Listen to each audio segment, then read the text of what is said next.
നമസ്തേ പ്രിയമുള്ള പ്രേക്ഷകരെ, നാം ഇവിടെ ചർച്ച ചെയ്യുന്നത് ഗൗരവമുള്ള വിഷയം തന്നെയാണ്. നവഗ്രഹങ്ങളിൽ അങ്ങേയറ്റം ശക്തനായ ആദിത്യൻ, ആത്മപ്രഭാവകാരകനായ പിതൃകാരകനായ ഒരു വ്യക്തിയുടെ സർവതോമുഖമായ വ്യക്തിപ്രഭാവത്തെ സ്വാധീനിക്കുന്ന ഗ്രഹം സൂര്യൻ നീചസ്ഥനായി വരികയാണ്. എവിടെയാണ് സൂര്യൻ്റെ നീച ക്ഷേത്രം എന്നെൻ്റെ പ്രിയപ്പെട്ട പ്രേക്ഷകർ അറിയുന്നു? സൂര്യൻ്റെ ഉച്ചക്ഷേത്രം മേടമാകുന്നു. മേടം 10 അത്യുച്ചമാകുന്നു, 10-ാം ഉദയം. സൂര്യൻ്റെ നീചക്ഷേത്രം തുലാമാകുന്നു. തുലാം 10 അതിനീചമാകുന്നു. നമ്മുടെ നാട്ടിൽ തുലാപ്പത്തിന് പിതൃക്കൾക്ക് സന്തോഷിപ്പിക്കുന്ന വലിയ സംഭവം തന്നെയുണ്ട്. പിതൃക്കളുടെ സന്തോഷം കൊടുക്കുക, ഈന്തിൻ്റെ പായസം ഇതൊക്കെ വെച്ച് കൊടുത്ത് പിതൃക്കൾക്ക് സന്തോഷിപ്പിക്കുന്ന അപ്പവും പഴവും ഒക്കെ കൊടുത്ത് പിതൃക്കളെ സന്തോഷിപ്പിക്കുന്ന ഒരു ദിനമാകുന്നു തുലാം 10.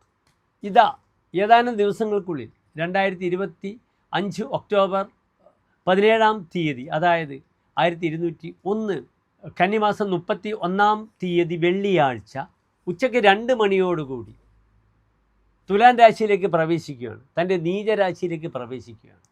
എൻ്റെ പ്രിയപ്പെട്ട പ്രേക്ഷകർക്ക്, മേടം മുതൽ മീനം വരെയുള്ള പ്രേക്ഷകർക്ക് ഈ സൂര്യൻ്റെ ചരവശാലുള്ള നീചരാശിയിലേക്കുള്ള മാറ്റം എപ്രകാരമാണ് ശുഭാശുഭ ഫലങ്ങളെ പ്രദാനം ചെയ്യുക എന്ന വിഷയമാണ് നാം ഇവിടെ ചർച്ച ചെയ്യുന്നത്.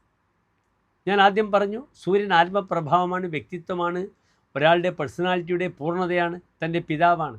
താതസ് ആത്മപ്രഭാവോ ദ്യുമണിഹി, അച്ഛനും തൻ്റെ ആത്മപ്രഭാവവുമാകുന്നു സൂര്യൻ.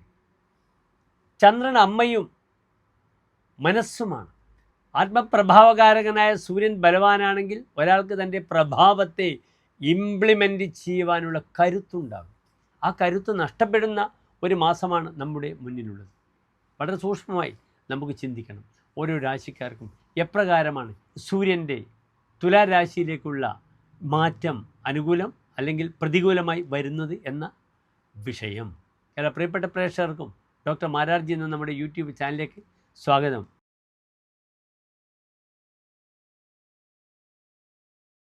പുണർദം നക്ഷത്രത്തിൻ്റെ അവസാനത്തെ 15 നാഴിക, പൂയം ആയില്യം നക്ഷത്രങ്ങളിൽ നിന്ന് 2 നക്ഷത്ര സമൂഹം. ഇവിടെ കർക്കിടക രാശിക്കാർക്ക് സൂര്യൻ നിൽക്കുന്നത് 4-ാം ഭാവത്തിലാണ്. കർക്കിടക രാശിക്കാർക്ക് സൂര്യൻ 2-ാം ഭാവാധിപനാണ്. എന്താണ് 2-ാം ഭാവം?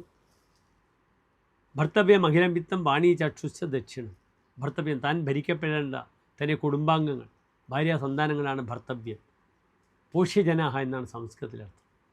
അഖിലം വിത്തം തൻ്റെ ധനം, വാണി തൻ്റെ വാക്ക്, ചക്ഷുഹു ദക്ഷിണം വലത്തേ കണ്ണ്. വിദ്യാജ വിവിധാഭേദ സർവം ചിന്ത്യം ദ്വിതീയത. പല രീതിയിലുള്ള വിദ്യകളും 2-ാം ഭാവം ചിന്തിക്കണം. ഇവിടെ മനസ്സിലാക്കണം, ധനാധിപനായ സൂര്യനാണ് നീചസ്രായി നിൽക്കുന്നത്. ധനപരമായ ഇൻവെസ്റ്റ്മെൻറ്റ് വളരെ ശ്രദ്ധിക്കണം.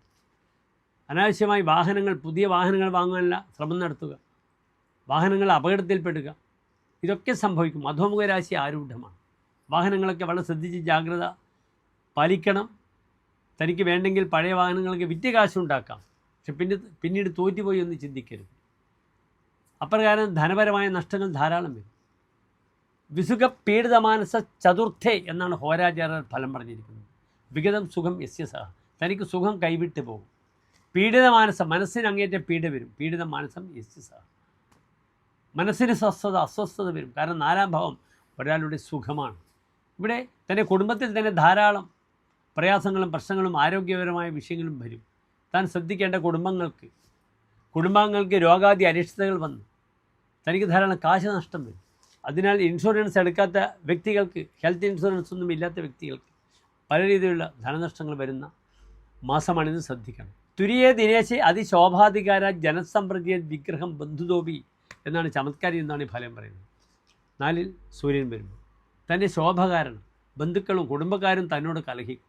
പ്രവാസി, തനിക്ക് ദേശം വിട്ടു പോകേണ്ടുന്ന അവസ്ഥ വരും. വീട് വിട്ടു പോകേണ്ടി വരും പല വിഷയത്തിലും. വിവക്ഷാഹവേ മാനഭംഗം. 4-ാം ഭാവം സുഹൃത്തുക്കളാണ്. സുഹൃത്തുക്കൾ ശത്രുക്കളാകും. അങ്ങനെ ശത്രുക്കളുമായി ബന്ധപ്പെടുന്ന തർക്കം വരുമ്പോൾ അവിടെ തൻ്റെ അഭിമാനത്തിന് ഭംഗമുണ്ടാകും, താൻ അപമാനിതനാകും. കഥാചിന്ന ശാന്തം ഭവേത്തസ്യ ചേത, മനസ്സിന് ഒരു ശാന്തിയും ഉണ്ടാകില്ലെന്നാണ് ഫലം പറഞ്ഞിരിക്കുന്നത്. ഇവിടെ നന്നായി ധർമ്മദേവ സങ്കേതത്തിൽ പ്രാർത്ഥിക്കണം. അവിടെ വിളക്കുമാല പായസം വഴിപാടുകൾ ചെയ്യുക. പലപ്പോഴും മദ്യത്തിൻ്റെ പേരിലും അല്ലെങ്കിൽ അങ്ങേയറ്റം അധാർമികമായ പ്രവൃത്തികളും ചെയ്തിട്ട് അതിൻ്റെ പേരിൽ ആ ധനം പങ്കുവെക്കുമ്പോൾ ശത്രുക്കളുണ്ടാകും.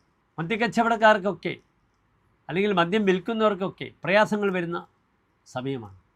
സൂര്യൻ്റെ ആശ്രയഫലം പറഞ്ഞിട്ടുണ്ട് തുലാൻ രാശിയിൽ, ജാതസ്ഥൗലിൽ ശൗണ്ഡിക ശുണ്ഡയ മദ്യമാഖ്യാതം തജ്ജീവി ശൗണ്ഡിക. മദ്യം കൊണ്ട് ജീവിക്കുന്നവർ, മദ്യ മുതലാളിമാർ അല്ലെങ്കിൽ ബാറിൽ ജോലി ചെയ്യുന്ന ആളുകൾക്കൊക്കെ പെട്ടെന്ന് പ്രകോപിതരായ ആളുകളെ കണ്ട് കുപ്പി കൊണ്ടൊക്കെ ഇടിയൊക്കെ കിട്ടും. വളരെ ശ്രദ്ധിക്കണം. സുഹൃത്തുക്കൾ ശത്രുക്കളാവും. അല്ലെങ്കിൽ ഇങ്ങനെ ബാർ മുതലായ ഹോട്ടലിലൊക്കെ ജോലി ചെയ്യുന്നവർക്ക് വലിയ ബുദ്ധിമുട്ടുകൾ ഉണ്ടാകാം. ഹൈരണ്യകവും നീചകർ, സ്വർണവുമായി ബന്ധപ്പെടുന്ന ആളുകൾക്ക് സ്വർണ്ണം നഷ്ടമുണ്ടാകുന്ന സമയമാണ്. സ്വർണം നശിച്ചു പോകും. നീചകർ പലപ്പോഴും തനിക്ക് ഉചിതമല്ലാത്ത കർമ്മങ്ങളിലൊക്കെ ചെന്ന് ചാടി ഈ ഒരു മാസം വളരെയധികം മാനസിക പീഡനം അനുഭവിക്കും. തൻ്റെ വാഹനങ്ങളൊക്കെ കട്ടുപോകാതെ ശ്രദ്ധിക്കണം, വളരെ ശ്രദ്ധിക്കുക.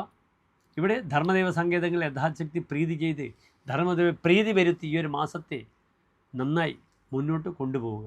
വളരെയധികം ക്ലേശങ്ങൾ അമ്മാമന്മാർക്ക് വരും, പിതാവിനും വരും. അവരുടെയൊക്കെ പേരിൽ പറ്റുമെങ്കിൽ മൃത്യുഞ്ജയ അർച്ചനയോ മൃത്യുഞ്ജയ പുഷ്പാഞ്ജലിയോ മൃത്യുഞ്ജയ ഹോമമോ ഈ ഒരു മാസം ചെയ്യുന്നത് വളരെ ഉത്തമമായിരിക്കും. നന്ദി, നമസ്തേ.